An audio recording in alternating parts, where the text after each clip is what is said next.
여러분 안녕하세요. 하루에 한 장 성경의 기적으로 여러분 기적을 맛보고 계신가요? 저는 많은 분들한테 정말 기쁜 소식을 많이 듣고 있습니다. 삶에 놀라운 변화들이 일어나고 또 힘이 되고 또 회개하게 되고 눈물로 통곡하게 되고 그렇게 됐다는 얘기를 정말 많이 들었어요. 사실 제 일이 딱 있는 사람이잖아요. 근데 이거를 매일 찍는다는 게 솔직히 말처럼 그렇게 쉽지가 않아요. 새벽에 묵상을 하고 또 아침에 가능하면 녹음을 하려고 하는데 만만치가 않으면 이제 밤에 와서 하는데 내가 아무리 마음이 충만하고 은혜가 충만해도 육신의 한계라는 게 있잖아요. 그래서 목소리가 가라앉는 거예요. 그래서 이게 정말 힘들다 이런 생각을 했어요. 게다가 편집까지 해야 되잖아요. 그래서 막 새벽까지 하는 경우도 있고 그랬어요. 그런데 참 놀라운 거니 그렇게 피곤하다가도 이 말씀을 펼쳐서 설명을 하다 보면요. 너무나 가슴이 뜨거워지고 어떻게 어디서 그런 에너지가 생기는 건지 에너지가 충만해지는 건 거예요. 그래서 제가 이 일을 통해서 하나님이 정말 이 일을 기뻐하시고 함께 하시는구나 그런 생각을 했습니다. 하나님이 함께 하신다. 바로 임마누엘이잖아요. 그런데 오늘 우리가 공부할 구장도 그 임마누엘의 연결장입니다. 한번 보도록 할게요. 여러분, 우리가 7장에서부터 지금 계속 아이 이야기로 하고 있었어요. 7장에는 임마누엘이라는 아이가 태어났는데 아하스의 아들이었죠. 그리고 8장에서는 이사야의 아들이었어요. 이름이 너무 길어요. 마헬 살라 하스바스 이런 아들이 태어났죠. 그리고 오늘 9장에서는 또 한 아이가 나타나는데 이 아이의 특징은 6절에 볼게요. 그 이름은 기묘사라, 모사라, 전능하신 하나님이라, 영존하시는 아버지라, 평강의 왕이라 할 것임이니라. 이런 메시아, 하나님이 정말 그 아이로 오신다는 그 내용이 있습니다. 이 새 아이는 하나의 공통된 이미지를 갖고 있어요. 바로 우리와 함께 거하시며 구원해 주시는 임마누엘의 이미지인 건 거죠. 그래서 오늘 이제 그 임마누엘의 하나님, 우리 삶에 어떤 영향을 미치시는가 그걸 보도록 하겠습니다. 혹시 기억나시는지 모르시겠지만 어제 8장에서 무슨 이야기로 끝났어요? 막 심판의 결과로 후감, 어둠이 3번 등장했죠. 마지막 절에. 이 삶은 완전수로 정말 그 완벽한 어둠을 얘기하는 건 거예요. 하나님을 인생의 중심으로 삼지 않는 사람, 하나님을 모르는 사람, 하나님을 거부하는 사람의 삶은 이런 흑암이라는 것으로 마지막으로 결론이 났습니다. 오늘 9장에서는요, 그 흑암을 치워주는 3번의 빛이 등장합니다. 그 빛을 찾아보면요, 2절에 큰 빛, 또 빛 이런 형태로 나와 있고 4절에 보면 미디안의 날 이렇게 표현되어 있습니다. 여러분, 미디안의 날이 왜 빛인가 이런 의문이 드시죠? 그런데 사사기 7장 22절을 보면요. 그 이야기가 왜 빛인지를 알 수 있습니다. 그리고 이스라엘 사람들에게 미디안의 날은 빛의 날이었어요. 우리한테는 그 이미지가 안 오지만 그들한테는 그런 그 이미지가 떠오르는 그런 날이었습니다. 미디안은 여러분도 아시다시피 상백용사로 유명하죠. 근데 그들에게 미디안이 쳐들어왔어요. 근데 메뚜기처럼 13,500명? 막 그 정도의 사람들이 막 정말 이게 몰려온 건 거예요. 이길 수가 없어요. 300명이 어떻게 이기겠어요? 그런데 하나님께서 지혜를 주시죠. 작전을 짜는데 어둠 속에서 횃불을 이렇게 항아리에 숨겨가지고 가는 건 거예요. 그리고 사인이 있으면 항아리를 깨는 건 거죠. 그러면 어떻게 돼요? 그러면 시끄러운 소리가 막 난리가 나잖아요. 그 상태에서 항아리가 깨지면서 그 어둠에 뭐가 비치는 거예요? 횃불이 비치는 건 거예요. 그 빛의 이미지인 건 거죠. 그 빛이 막 갑자기 확 이렇게 불타오르는 같이 그러면 밖에서 보기에는 전쟁이 일어나서 막 싸움이 열렬하게 일어나는 것 같잖아요. 그 상황 속에서 나팔을 불러요. 승리의 나팔. 하나님의 임재를 상징하는 그 나팔을 부니까 이 미디안 군대가 혼비백산에서 다 도망가는 그런 이야기였습니다. 그러니까 결국은 전쟁은 칼 갖고 싸우는 건 건데 하나님의 전쟁은 항상 믿음으로 하는 건 거잖아요. 그래서 이 빛으로 승리한 사건이 미디안 전쟁이에요. 그래서 이 미디안의 날 이렇게 하면 빛의 날 이렇게 우리가 이미지할 수 있는 거예요. 이 세 번의 빛이 세 번의 흑암으로 대신하는 이야기가 오늘 9장입니다. 자, 1절부터 한번 읽으면서 다시 정리해 볼게요. 전에 고통받던 자들에게는 흑암이 없으리로다. 옛적에는 여호와께서 스불론 땅과 납달리 땅이 멸시를 당하게 하셨더니 후에는 해변길과 요단 저쪽 이방의 갈릴리를 영화롭게 하셨느니라. 이렇게 얘기하죠. 스불론 땅과 납달리 땅은 그 이스라엘이 북쪽에 있는 땅이잖아요. 그런데 그 지역이 다른 말로 하면 갈릴리예요. 신약에서는 갈릴리예요. 그러니까 예수님이 갈릴리 사역에서 수많은 이적을 행하시고 병을 고치시고 복음을 전파하시고 가르치시고 뭐 그러셨잖아요. 메시아임을 보여내면서 거기 있는 사람들을 살려내셨잖아요. 이 이야기는 나중에 마태가 사람들이 어떻게 이 갈릴리에서 선한 것이 날 수 있냐 이렇게 얘기했을 때 이 본문을 들어서 얘기하고 있습니다. 그래서 메시아의 사역을 예언하는 구절이 1절입니다. 이방의 땅, 멸시의 땅 갈릴리까지 영화롭게 하는 것이 메시아의 사역이라는 건 거죠. 자, 2절 한번 볼게요. 흑암이 행했던 백성이 큰 빛을 보고 사망의 그늘진 땅에 거주한 자에게 빛이 비치도다. 어둠 가운데 빛이 임하게 된다는 건 거죠. 3절 주께서 이 나라를 창성하게 하시며 그 즐거움을 더하게 하셨으므로 수수하는 즐거움과 탈취물을 나눌 때의 즐거움같이 그들이 주 앞에서 즐거워하오니 이렇게 얘기해요.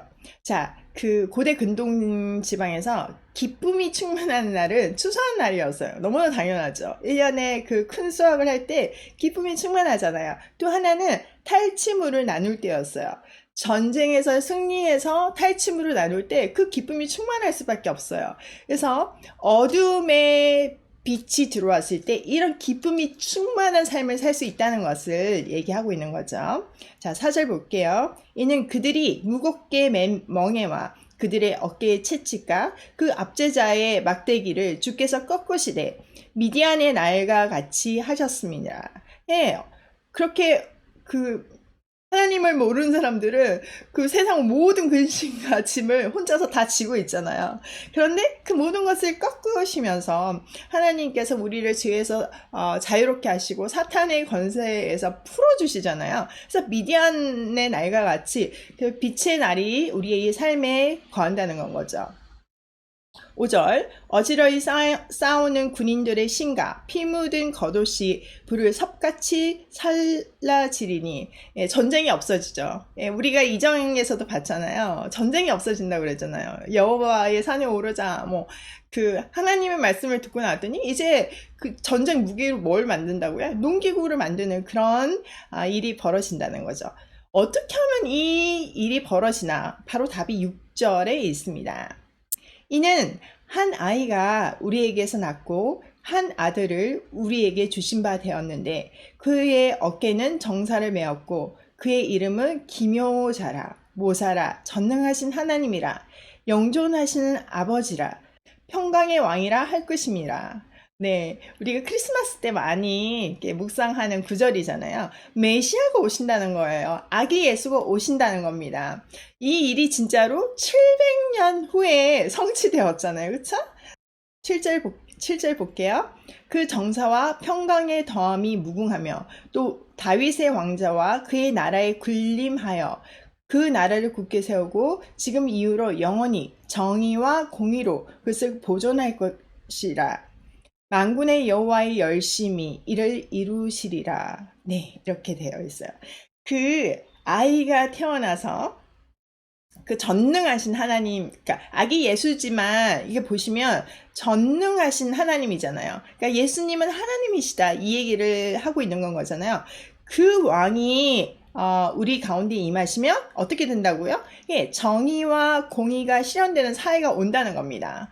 왜 이런 일이 벌어져요? 하나님이 우리 삶의 기준이 되면 우리 삶이 변화가 생겨요. 그쵸?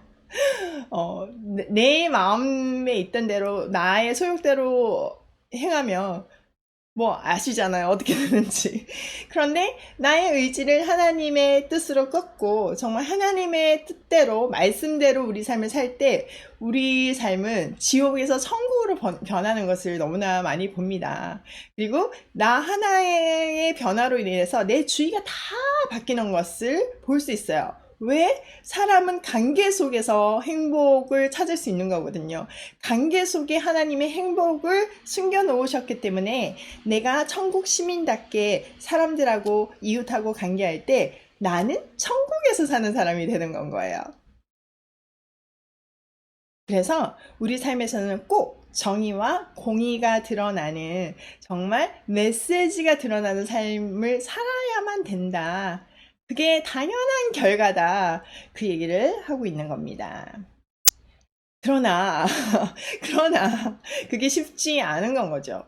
사실 쉽지 않은 것도 아닌데, 쉽지 않아요. 네. 하나님이 놀라운 메시지를 주셨는데, 이스라엘 사람들은 귀뚱으로 듣지 않아요. 그래서 이 놀라운 메시지 다음에 무슨 말을 하냐면요. 8절, 9절 볼게요. 주께서 야곱에게 말씀을 보내시며 그것을 이스라엘에게 임하게 하셨은즉 모든 백성이 곧 에브라임과 사마리아의 주민이 알 것이거늘 그들이 교만하고 완악한 마음으로 말하기를. 마음이 교만하고 완악해져 가지고 뭐라고 얘기하냐면은 10절이 그 답입니다.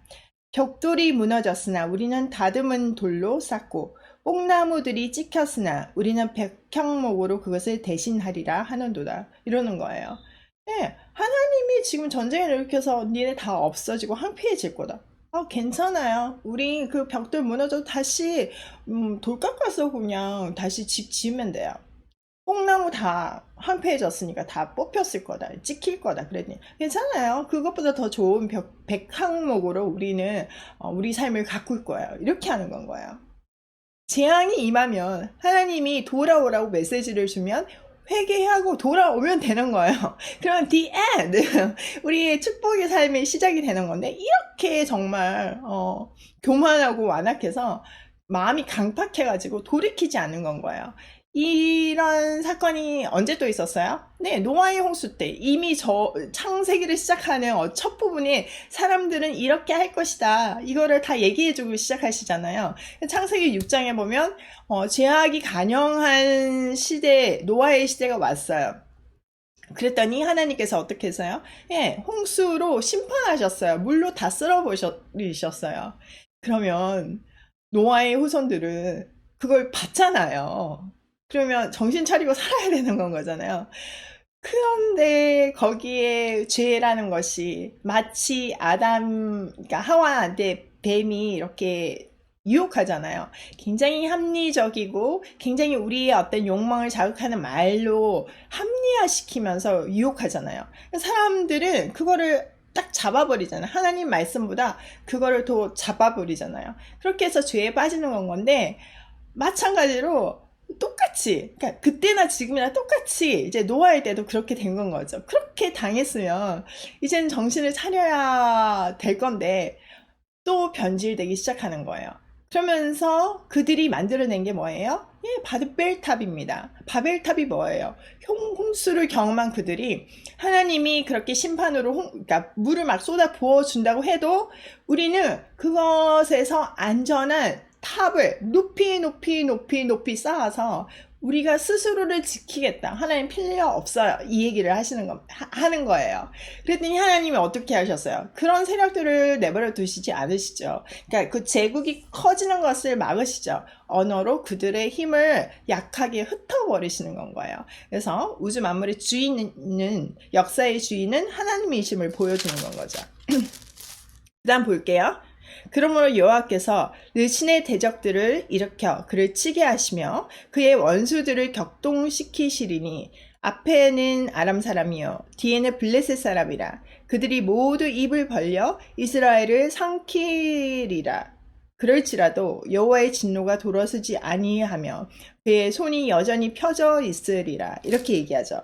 자, 그러니까 정신을 못 차리니까 외적을 환난을 주시는 거예요. 적어도 사람이요, 환난이 있으면 하나님한테 엎드리잖아요. 그제서라도 엎드리잖아요. 그래서 그렇게 하는데 너무 그 죄가 너무 크기 때문에 어떻게 한대요? 하나님의 손이 그렇게 그 12절 끝에 보면 손이 여전히 펴져 있으리라. 네, 하나님의 심판의 손이 이렇게 이제 내려와야 되는데 그렇게 하고도 그 죄가 너무 커서 돌이키지 않으니까 손이 계속 펴져 있다는 겁니다.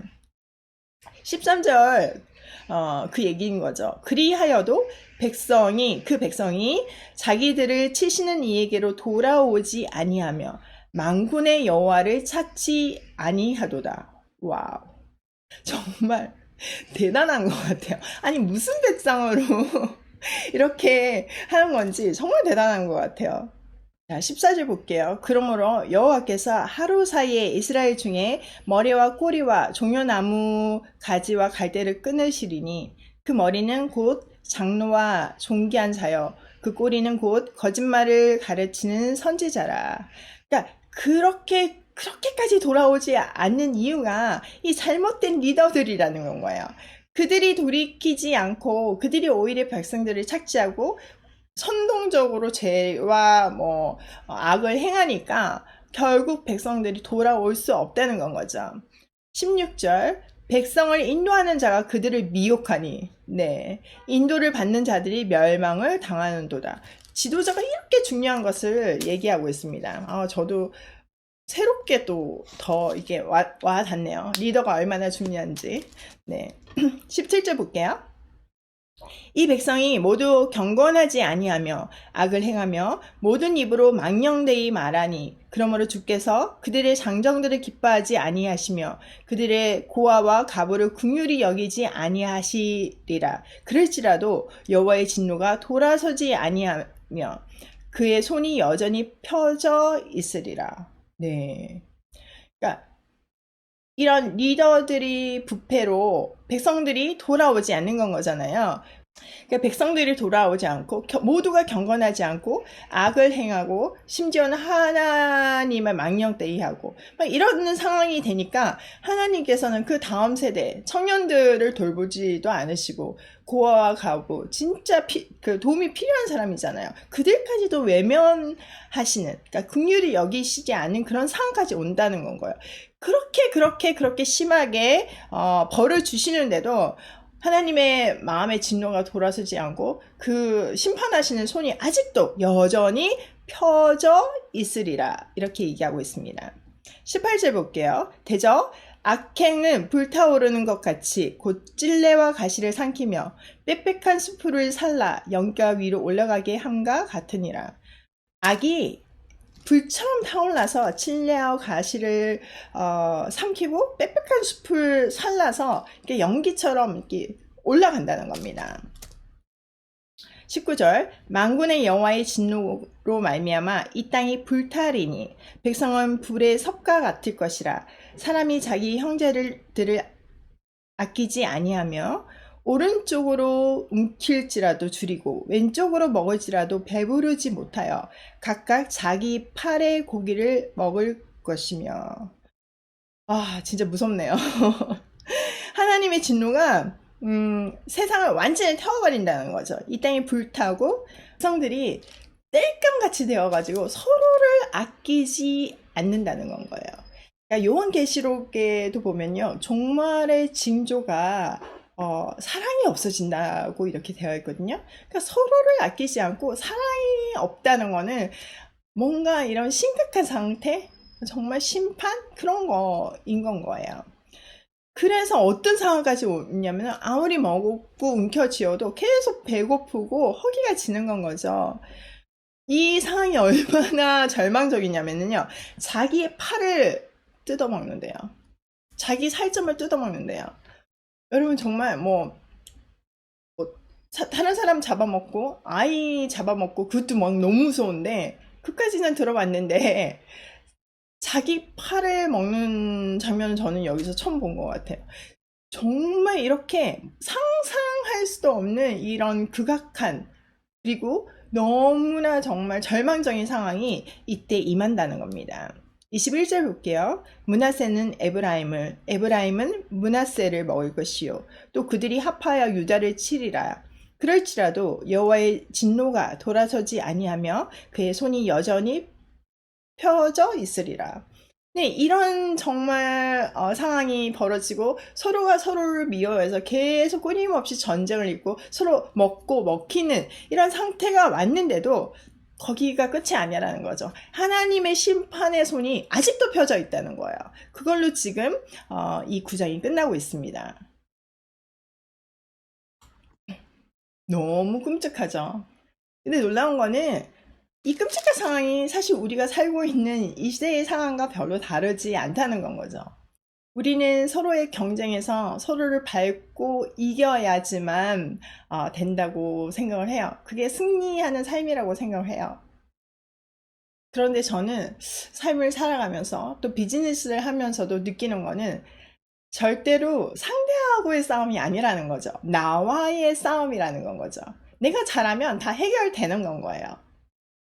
내가 남을 어떤 경쟁의 상대로 삼는다면 기껏해야 요만큼 밟고 올라가도 요만큼 올라가는 건 거잖아요.